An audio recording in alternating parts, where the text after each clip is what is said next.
Meu nome é Filipe Figueira, eu sou doutorando aqui no IEL, em Linguística. Mas o que enfim, no meu doutorado eu trabalho com humor, que nem eu trabalhei no mestrado, mas agora com outras questões, com masculinidades, enfim. E o que eu pretendo apresentar aqui é um pouco do que eu fiz no meu mestrado. Minha apresentação, então, se chama Desnotícias e Fake News, diálogo em torno dos usos e abusos da cenografia jornalística. E justamente o que eu quero apresentar aqui hoje é pela comparação entre esses dois, enfim, gêneros. Não sei se a gente pode falar em gênero propriamente para fake news, né?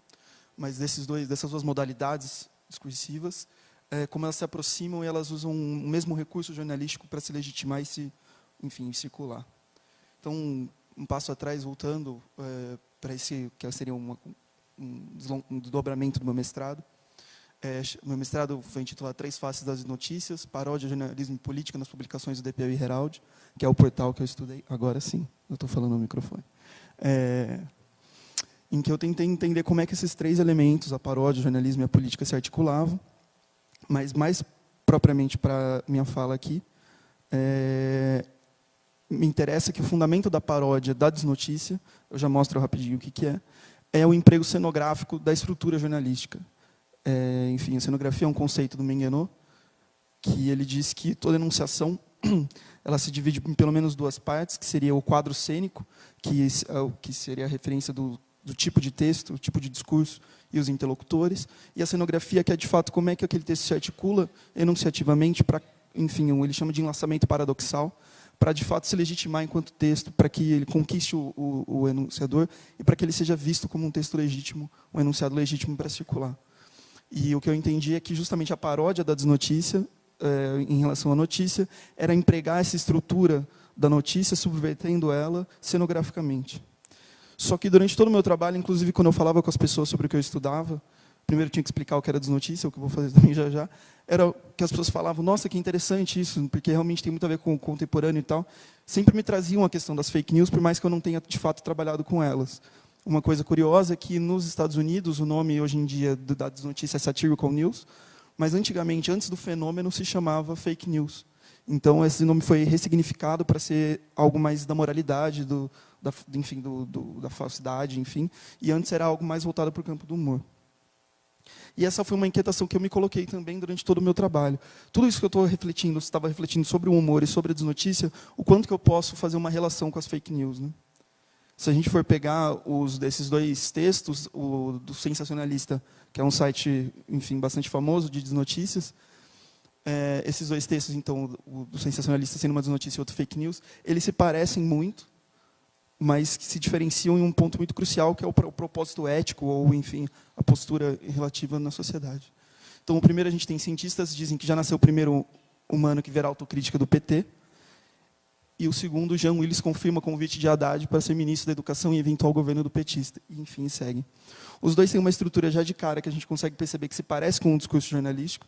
Inclusive, no caso da fake news, porque é uma manipulação do que seria o G1, né, que é um portal de notícias, mas o outro, do sensacionalista, ainda assim, seja na tipografia, seja no jeito de estrutura, e mesmo na construção do enunciado, eles se parecem muito com o jornalismo. Então, são duas formas de imitação, e o que me incomoda nessa relação é justamente como é que duas coisas... O que do jornalismo está sendo mobilizado para dois propósitos tão distantes. Porque tanto as desnotícias quanto as fake news empregam essa estrutura semiótica da notícia factual, né? Seja, na fake news isso é mais sensível, porque pode ser só uma chamada, pode ser só uma imagem, enquanto que as desnotícias são um texto mais completo. Só que elas se diferenciam, né? Um tem uma narrativa supostamente jornalística, o outro é já paródico. Um lugar da verdade a gente encontra a subversão dos fatos, não necessariamente uma mentira, enquanto no outro eu diria mentira, mas depois da apresentação do professor eu mudaria para um boato, ou uma desinformação, uma misinformation, alguma coisa assim. E se diferenciam, então, nesse propósito. Um é humorístico, o outro desinformacional. E aí eu me coloco a questão, qual a brecha presente no campo jornalístico, tão feita aos fatos e à verdade, que permite sua completa subversão para fins éticos tão diferentes? E, por consequência, como esses dois gêneros, né, exploram essa brecha para se enunciar.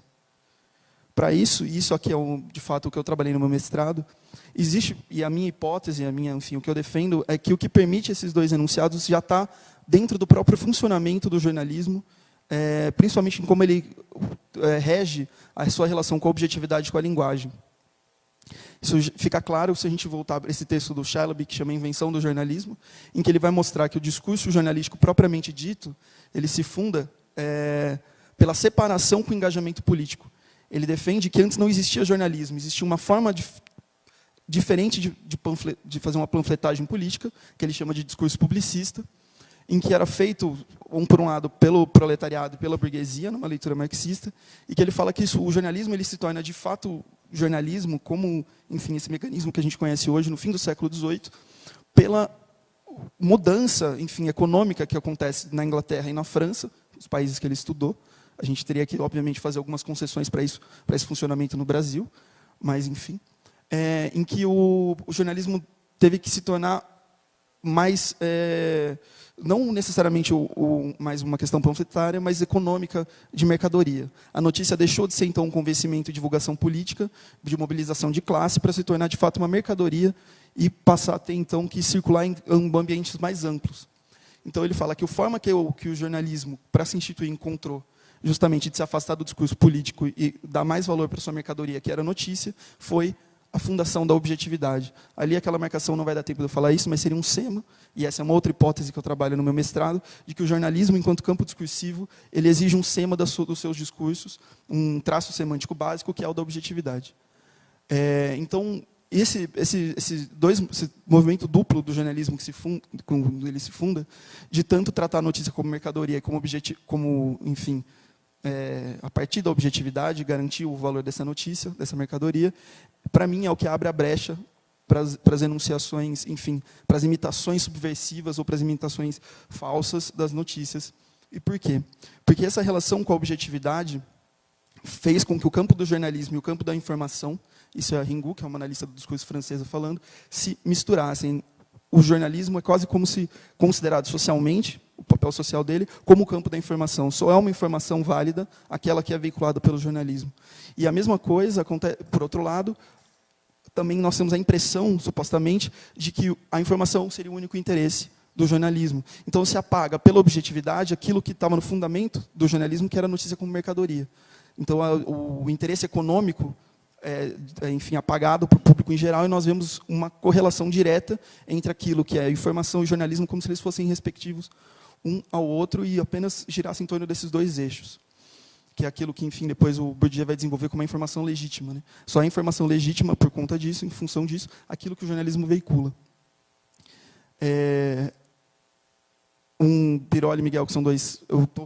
enfim, era muito mais longo que isso, eu também estou tendo que enfim, segurar para os 10 minutos, mas o Biroli e Miguel vão falar que isso, enfim, esse funcionamento da informação legítima e do campo da informação é o efeito de espelho, né? Como se o jornalismo, então, pudesse espelhar a realidade sem nenhum outro interesse que não esse espelhamento. O meu interesse é que, tanto pelos manuais quanto em análises discursivas, o que se percebe, manuais de jornalismo, obviamente, é que toda essa objetividade ela é construída não só por um discurso sobre o jornalismo, mas no próprio construção do jornalismo, né? A gente, enfim, sabe que existe a tal da objetividade no jornalismo, da não pessoalidade, mas existe um monte de regras na construção da notícia e na construção das reportagens mais impessoais que garantem que aquela notícia, enfim, seja considerada objetiva, seja considerada impessoal, seja considerada, em última instância, legítima. Então, existe também uma cenografia própria do jornalismo para se legitimar que se baseia nesse sistema da objetividade. Só que, enfim, como eu não me apresentei nessa parte, né, partindo da análise do discurso francesa, a gente não vê a possibilidade de um discurso ser de fato impessoal ou de um discurso ser de fato objetivo. Todo discurso é transpassado minimamente por posições ideológicas, por posições, enfim, pelas posições de sujeito que se ocupa. Então, a minha tese é justamente que essa tentação, pode ser considerada uma tentação, essa tentativa, na verdade, pode ser tentação também, né? De querer esconder a pessoalidade na linguagem, vinculada a esse valor de mercadoria do jornalismo, né, para se legitimar, é o que permite que enunciações, tanto paródicas, quanto, mais importante aqui, enfim, enunciações inverídicas ou, enfim, falsas de fato, se legitimem e circulem por aí, né? É uma construção da linguagem. E aí eu trago esse daqui, que é um recorte do jornal Zero Hora, em que eles têm uma seção tinham até 2017, de checagem, não de checagem, mas de postagem de fake news. Então, eles colocavam diariamente fake news que foram lançadas. Então, só para destacar que já acabou meu tempo, como identificar notícias falsas? Adjetivos chamativos e apelativos, erros de português, a fonte citada é desconhecida ou não há uma fonte, a data de publicação, tudo isso está na forma como, de fato, o jornalismo se anuncia. Enfim, era isso. Obrigado.